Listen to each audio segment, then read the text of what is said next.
transformer. Iron core.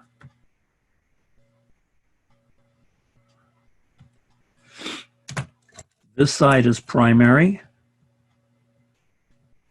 This side is secondary. You are shown a voltage source that sits in here. It has to be AC. Won't work with DC. It has to be an AC source. And let's say for a moment that my V1 is equal to, let's say my V1 is equal to 12 V RMS. It could be peak, doesn't matter. Say RMS in this case. And let's say my N1 and N2 have some numbers.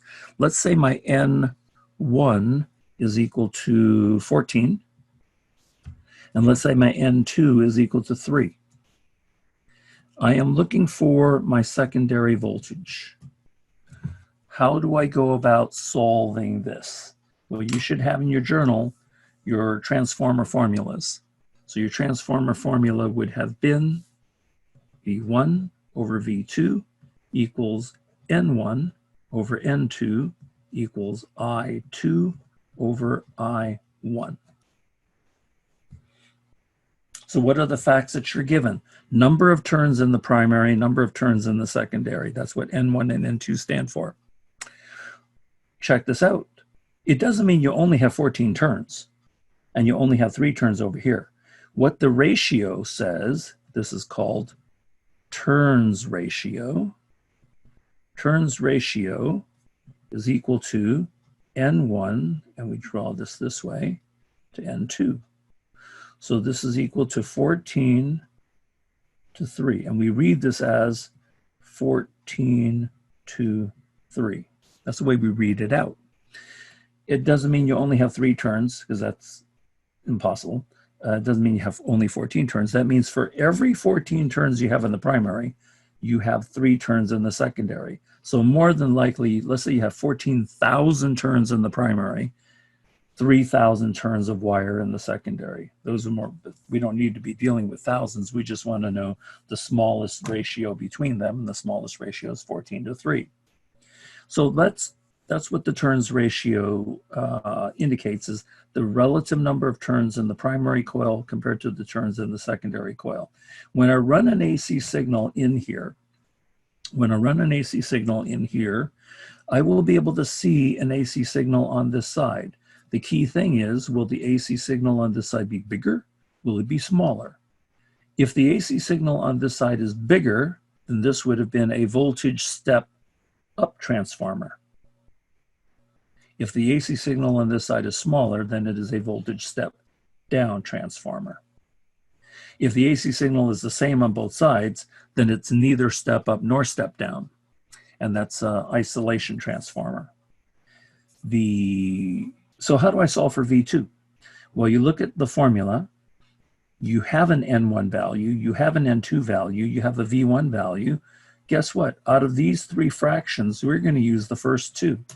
You're going to use V1 over V2 is equal to N1 over N2. Fill in the numbers. V1 is given as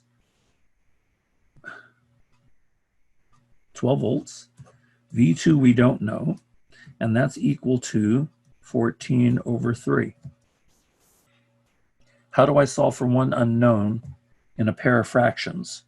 Back in middle school, you remember you're going to use a technique called cross multiplication. So this means 3 times 12 equals 14 V2.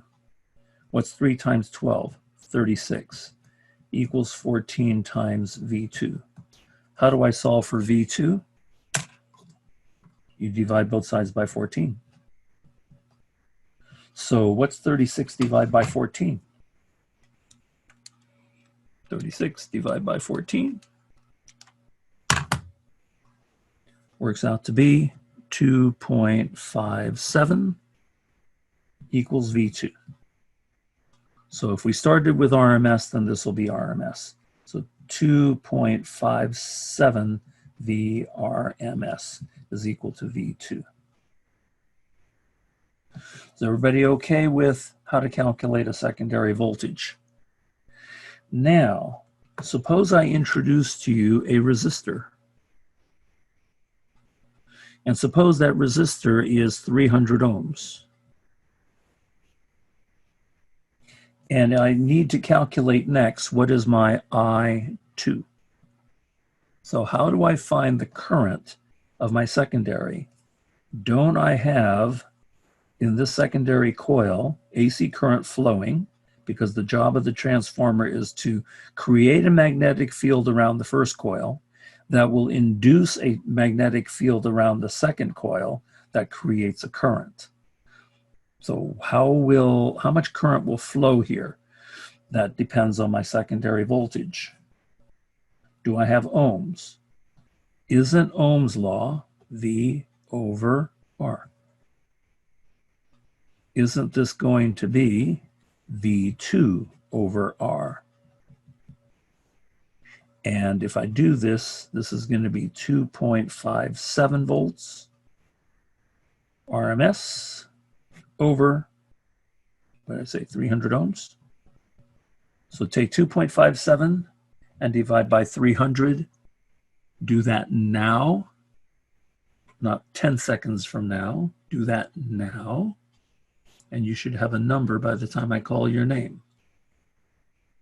2.57 divided by 300. I'm looking for a number. When I call your name, don't say, give me a moment, let me plug it in. No, the number should already be on your calculator because I've asked for it twice. When you do this, what value do you get? Tony. 8.57 milliamp. Works out to be I2 equals 8.57 milliamps RMS. Is everybody okay with using Ohm's law to find that current? So far, so good? Okay. Now, the next question is a little more thought-provoking because now we are looking for, now I'm going to ask you to think about what comes next. Let me raise the camera up a little higher, get more of the page. Focus, it's focused, cool. All right, so now as we look at more of this page, this way, cool. So now as we look at more of this page, what I want, let me do it this way so I can write better. I'm looking for I1 equals question mark. How do I find I1? Can I use Ohm's law? In order to use Ohm's law, I need a V and an R. If I'm looking for current that flows in the primary, is there any kind of R given? Yes. In the primary, is any kind of an R given? No. The only R you're given is 300 ohms over here. You're not given R over here. So back to my question. In order to find this current, can I use Ohm's law? Can I use Ohm's law, V, I, R? There is no R in the primary. I have a V, 12 volts RMS, but I don't have an R. How do I find this current? Use the ratio formula? Precisely. I come up to the ratio formula. Don't I have this part of the ratio formula that I can use? I have an N1, N2. I already have an I2. All I need is I1. So I2, sorry, let's do this. So I1 is equal to, use ratios, and specifically, we will have N1 over N2 equals I2 over I1. That ratio comes from here. So now I just fill in the numbers. The value for N1 over N2 was 14 over 3. And that's equal to 8.57 milliamps over I1. Don't I have two fractions with one unknown? How do we solve for two fractions with one unknown? We will go ahead and use cross multiplication. So this works out to be 3 times 8.57 milliamps. And we're going to multiply this by, or equal to 14 times I1. So what's 3 times 8.57 milli? I already have 8.57 milli on my calculator, times 3. It equals in engineering.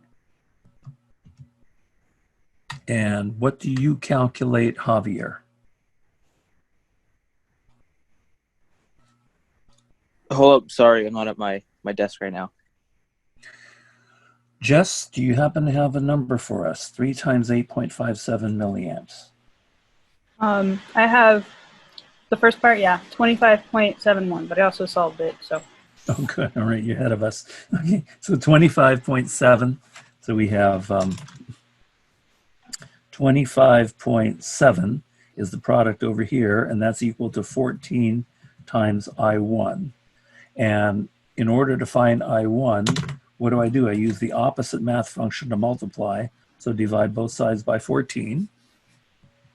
So since you've solved this already, what is the I1 value that you calculate, Jess? 1.84.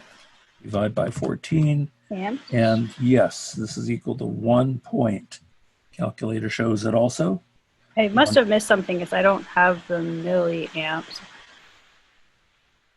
Possibly, maybe you didn't code in. Oh, yeah, I missed milli that. up here. Yeah. Okay. So RMS. So how did we find this current? We did not find this current, could not find this current using Ohm's law. How did we find this current? We used ratios. And once we use the ratio, N1 over N2 equals I2 over I1. Cross multiply, boom, there's your current. Everybody okay with this so far? Since I dropped the milli, I'm wondering if the 25.7 was accurate. Yes, could have been. If you're within 1/100th of a decimal point, that's fine. If you had 25.71, it should be okay. Okay? Okay. All right. We also said in transformers, power of 1 equals power of 2. So if you go to use your power formulas and you do to calculate, yes, you'll calculate power of the primary, power of the secondary, power of the primary, and power of the secondary, and yes, they will be equal to each other. Anything else on this? If my frequency of the primary was 100 hertz, if my F1 was 100 hertz, what is my F2? 100 hertz. Also 100 hertz, because frequency of the primary equals frequency of the secondary, just like power of the primary equals power of the secondary. Good. And you also have a YouTube video supporting most of this before we got into currents, but I wanted to show at least once how to get through calculating currents, and power is nothing more than Watt's law. Okay, any questions on this exercise? Can you repeat what you said in the beginning where to differentiate between voltage step up or voltage step down and current step up and current step down? Yeah, here, and we'll show it to you. Very, very simply, it's this. If the number of turns in the primary is bigger and the number of turns in the secondary smaller, if this is a smaller number and this is the output, then it's a voltage step down. That's the clue. Look at your turns ratio. If the turns ratio specifies a big number here and a small number here, it's a voltage step down. Now, we calculated this because the voltage we started off was 12 volts RMS, yes? What did we calculate for V2? V2 calculated to be 2.57 volts RMS. So didn't this show that voltage started off higher up here at 12, and didn't it Didn't the output reflect a smaller? So isn't this voltage step down? So far, Yeah. so good? Now, if it is a voltage step down, it also must be a current step up, because current will behave opposite of voltage in a transformer. So did current step up? Well, what was my current in the secondary? My current in the secondary was 8.57 milliamps. What was my current in the primary? Right here, 1.84. So did the current in the primary step up to, did it increase up to 8.57? So is this a current step up from a 1.84 to a 8.57? Did current step up? The answer is yes. Did voltage step down from 12 to here? Yes. So your concluding remark on this, you can conclude this exercise. This is a voltage step down, comma, current step up transformer. Okay, and that's a concluding remark that you can make. Voltage step down because we started with 12 volts and we went down to 2.57 V. Current step up because we started with 1.84 milliamps and it went up to 8.57 milliamps. So that's how you will describe this particular transformer and how this worked out. Does this help you answer how to fill in the blanks for stepping up or stepping down? Yeah, thank you. Good question. I appreciate that, Shiosamaga. Hopefully your classmates do also, because those were the final questions on the bonus exercise. Any other questions on transformers?